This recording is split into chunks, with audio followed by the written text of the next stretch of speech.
Hello and welcome back to Sports Taza.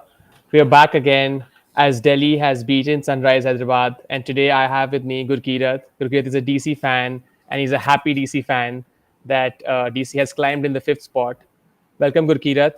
What are your thoughts about today's game?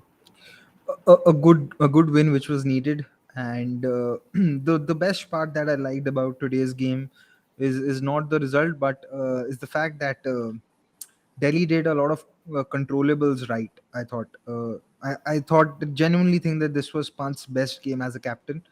uh, I Before the game I thought that Delhi should actually leave out Lalit Yadav and play Ripal Patel. Ripal Patel did play, but in place of Akshar. Akshar we knew had a hamstring issue in the last game. He had pulled the hamstring. Prithvi not being available is something that we still don't know why it happened. It's something that we still need to know about. And yeah, otherwise I thought it was a good game by Delhi. And like I said, a brilliant game by Pant as a captain, which makes me very delighted because he had gotten into a habit of repeating the same mistakes with his captaincy, like bowling Lalit Yadav at unfavorable times and not completing the quota of overs of his remaining bowlers. Surely, I think let's quickly start off with the teams because we saw both teams kind of making a number of changes. Like you mentioned, DC there was no Shaw today, there was no Akshar Patel today. Nokia came back. So, what do you think about those changes? Because Delhi seemed like the batting was slightly thin with Lalit coming in at four generally, but today Powell got upgraded, and then Ripple Patel playing his first game this season. What were your thoughts about the four changes that Delhi had made today? I thought, like I said, I wanted one change to happen. I wasn't sure about the change between Fizz and Nokia because Nokia hadn't bowled enough and Fizz was doing decently. Sakaria for Khalil was a no-brainer because we've seen Khalil has done well and Sakaria hadn't. In the last game, Sakaria had gone for runs while Khalil has been generally tight. I thought today also he was Delhi's best bowler. So that change was going to happen anyway once Khalil was fit. We still don't know about Shaw, and yeah, as long as there's no information available, we don't know. But yes, some are of the opinion that maybe someone like KS Bharat could have been given a chance. Maybe yes, but I do think that that first over by Bhuvneshwar was a brilliant one, and he would have gotten the best of batters out. It probably wouldn't have made a lot of difference in hindsight if it was Mandeep or if it was KS Bharat. But yeah, apart from that, all changes had reasons and logic behind them. uh, I wasn't so sure about the Nokia for Fizz replacement. Yeah. Coming to Delhi's batting, I think this is the first time in all this season that one of the non-openers for DC has scored a 50. Rovman Powell, coming on the back of some good innings, he was scoring 30s and 40s at the back end of the innings while when DC was kind of chasing. But given a chance at slightly up the order, he was sent ahead of Lalit Yadav today. How happy were you with Sir Powell's innings, especially because we know Warner has been doing it for Delhi consistently? So a great innings by Warner certainly, but what about the innings by Robin Powell? 67 not out of just 35 deliveries today. I thought he paced it quite well. If you look at it, I think at one point of time he was probably 19 of 18 or 19 of 17. This was the over which was, I think, this was Umran's third over where he had just gone for 2 runs. I think it was the 14th over or the 15th over. Till that point of time, he was looking to settle in, and even when he was settling in, he had hit two sixes, and one of them was to Shreyas Gopal. So, and he even spoke of it in during the halftime. He said that he's getting confident about his game against spin, and he went up to Rishabh and asked him to send him up at number 5. So once the 15th over mark had passed, he actually batted well. He hit Bhuvneshwar for two sixes, if I'm not wrong. And the last over, we saw what he did. And also, apart from that, his raw power came through because Brabon has bigger boundaries. It's not Pune where someone like Rovman Powell can miss hit most of his shots and still get them to reach the boundary. So a very good innings, and I think this innings will give him a lot of confidence. And the best part of his innings was, like I said, he knew that he had to stay till the end because Delhi didn't have much batting left. There was Shardul, there was Ripal Patel, but Ripal Patel was playing his first game. Then Lalit Yadav hasn't been able to start hitting from ball one. His season strike rate is 109. So the fact that he took 15 16 deliveries to settle in was a good thing from him. Yeah, certainly. I think you see him grow as a batsman already in the last 2 3 games where he's trying to finish the games, reaching close but not finishing. I think that's helped him in his batting. And today he came good while DC was batting first. Certainly a very good innings by him. I think quickly we move on to one of the questions that one of our viewers is asking. Ashwani wants to talk about the speed guns today. We saw Umran Malik bowling 157 clicks as an Indian pacer. That's a big thing. And then we saw Nokia's leg cutter, which I think got Williamson out, showed the IPL speed guns. It was about 151 kilometers per hour. So Ashwini wants to know what are your thoughts on the speed guns in this IPL.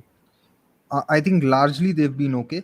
Uh, Nokia bowling that leg cutter. See, depends. Leg cutters are also of different kind. The one that got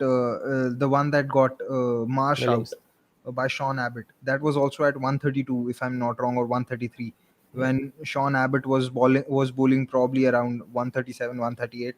So there is a possibility that the speedometer might have been off today, or might not have calculated correctly. But there was also a delivery where Kuldeep, I think, bowled around 110, if I'm not wrong. So there is a possibility that the speed gun was wrong today. But at the same time, we can't discount the possibility that a leg cutter by Nokia or by Nokia can't be bowled at 150, because it depends on how much fingers are you rolling over the ball. Sometimes you just roll one finger or two fingers and it does not, and your arm speed remains the same. So if that is certainly. the case, then the pace might not drop that much.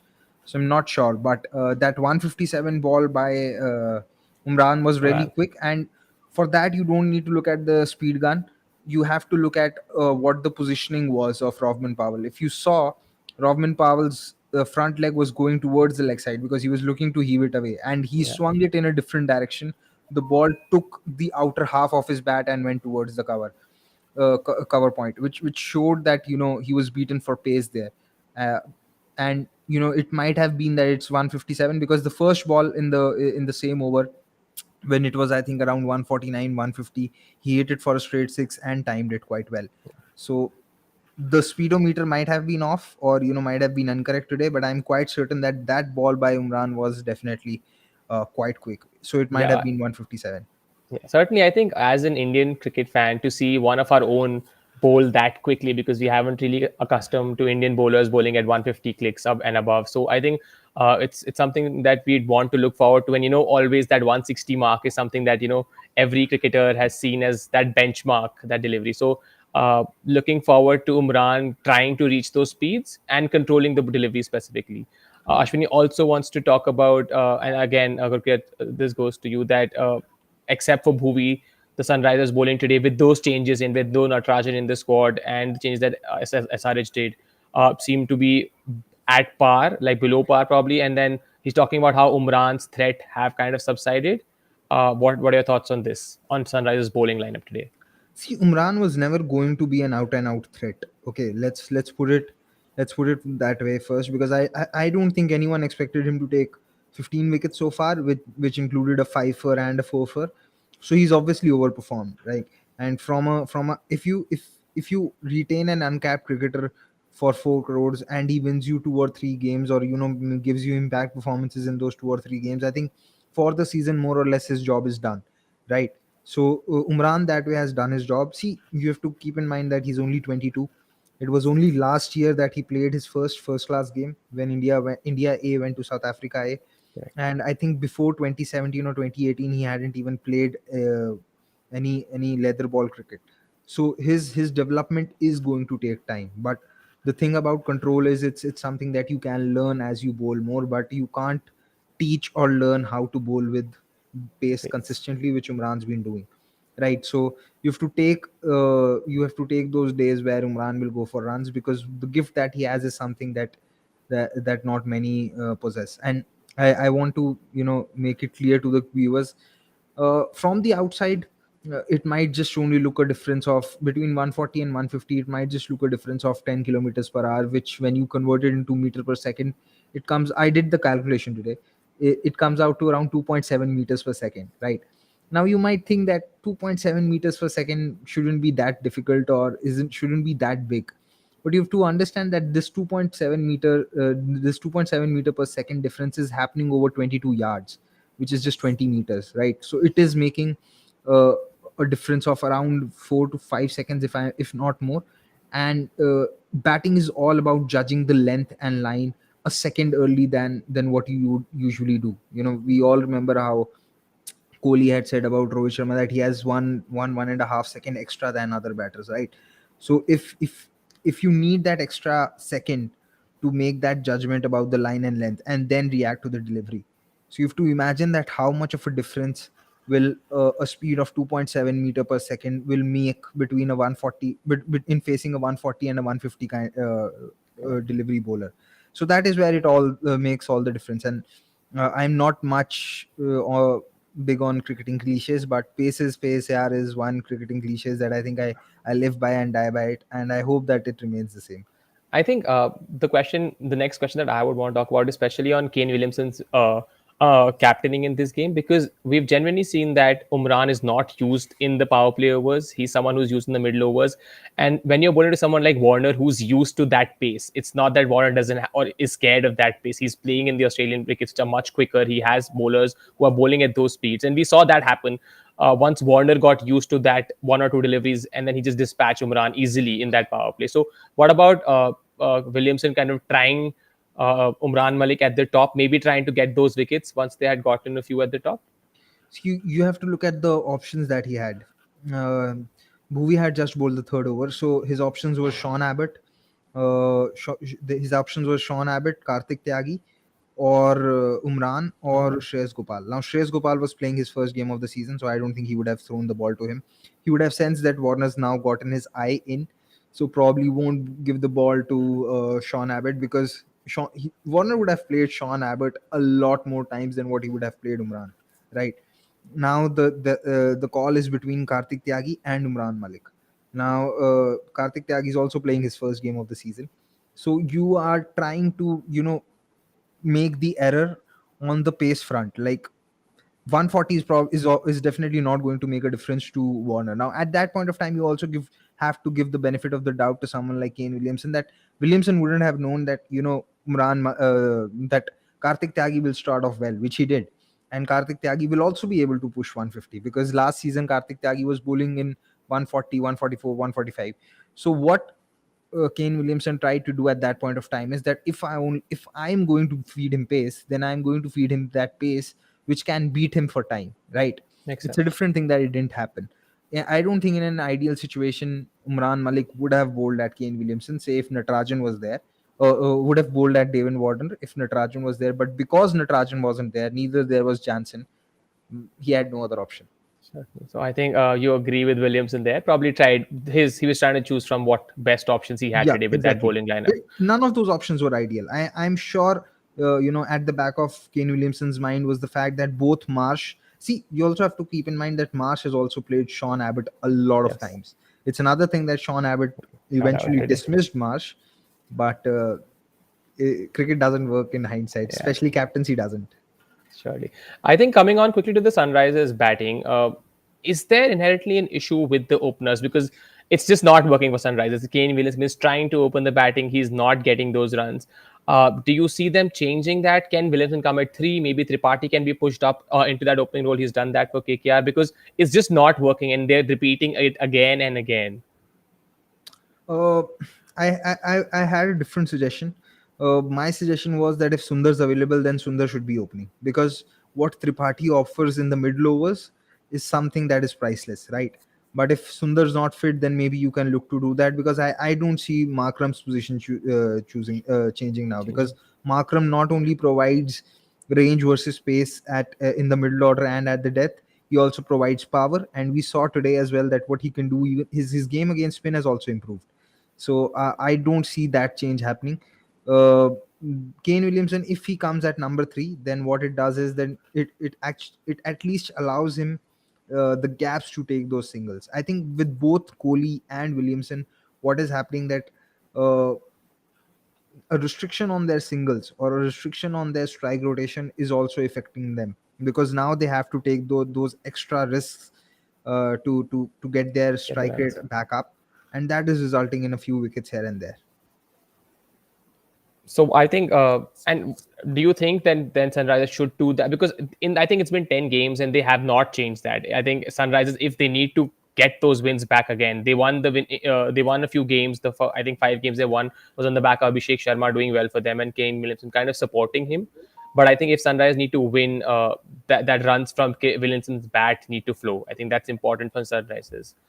It Uh, is because what Williamson's doing now is that the more number of balls he plays, the more is he Pressure. contributing towards Sunrisers' loss, because his Yeah. strike rate's under 100. I think Correct. his strike rate's 96 this season, and everyone's talking about Kohli, but Williamson's having a much poorer season Was than correct. Kohli, and Williamson shouldn't be struggling this much. It's so what I noticed today with Williamson was that again he's or like Kohli, he's also trying to muscle the ball. His feet aren't moving, and he's losing shape. And when that happens with players like Kohli and Williamson, it becomes that much harder for these guys to get back into form, because they've never been those power hitters, those players who look to force the issue. They've mostly been touch or players who rely on timing a lot more.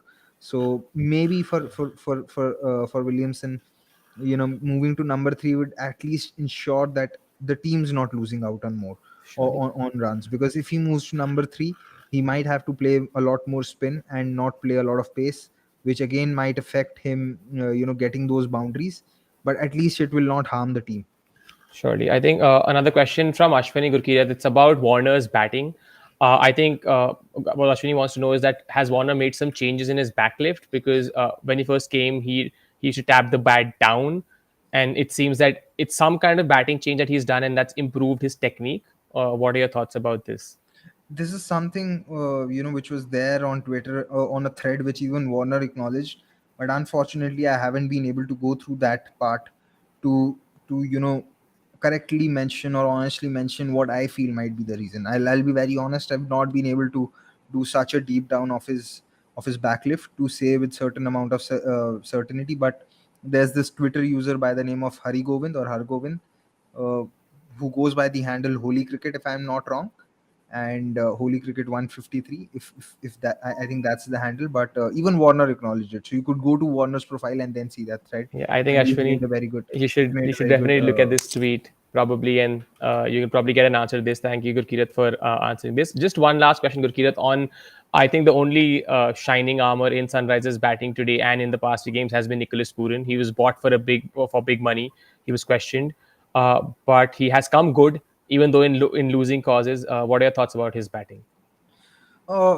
See, one thing is that he's improving, is that he's learning to pick the bowlers that he wants to go after. Again, he was also, I think, 12 of 12 today, or 11 of 12, and then he started to explode because he realized that now is the time to go. And the kind of lengths that he picked off, even of pacers, he hit Notje for two or three sixes today, if I'm not wrong. And the last six that he hit Nokia on a very full delivery was something that stood out for me. That tells me that he's becoming better at facing pace. And there have been times in this IPL where I felt that Sunrisers have got the entry points of Markram and Pooran mixed up. The last game was such a was definitely such a case where you knew Jadeja and Shatner were bowling, and still you sent someone like Markram in, where you could have easily held Markram back and sent in Puran to take on those spinners, especially in a ground like Pune, which has short boundaries. So the last innings could have definitely been into a winning cause for sure.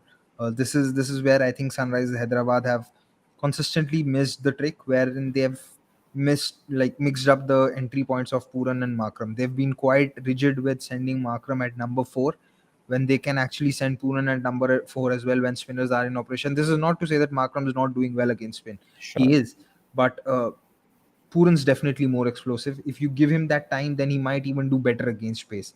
And Makram's anyway in good touch that he can come in later and hit pace. Sure. Thank you. Thank you so much, Gurkirat, for joining us today. And DC has now moved on to the fifth spot on the points table based on the net run rate. We'll be back again for another post match analysis tomorrow. Thank you. Thank you for joining us today. Thank you, Gurkirat. Thank you. Have a nice day, guys.